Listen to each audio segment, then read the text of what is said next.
Hi everyone, welcome back to my channel. তোমরা সবাই কেমন আছো? আশা করি সবাই ভালো আছো, সুস্থ আছো। আর আমি তোমাদের আশীর্বাদে অনেক অনেক অনেক ভালো আছি। তো এই ভিডিওটা গত মঙ্গলবারের কিন্তু ভিডিও। গত মঙ্গলবার ছিল আমার শ্বশুরবাড়ির গ্রামে মা চণ্ডী মায়ের পুজো। তো সকাল সকাল স্নান টান করে আমরা কিন্তু চলে গেছিলাম মন্দিরে দিকে। এই যে দেখো, তো এখানে কিন্তু তোমার মৎস্য খাওয়ানো হয়, আর ওই সাইডে কিন্তু তোমার মায়ের পুজো শুরু হয়ে গেছে। এই যে, তো এই সাইডে হচ্ছে তোমার হাঁস বলি আর মুরগি বলি। তো মায়ের তো পুজো শেষ, এখানে প্রসাদ নিয়ে এবার বসে পড়লাম খেতে। এই যে,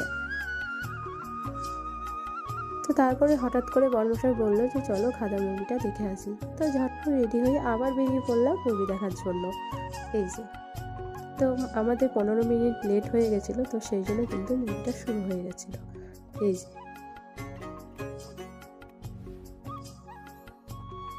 তো চলো ভিডিওটা আজকের মতন এইটুকু। ভালো লাগলে লাইক অ্যান্ড সাবস্ক্রাইব করে দিও। টাটা।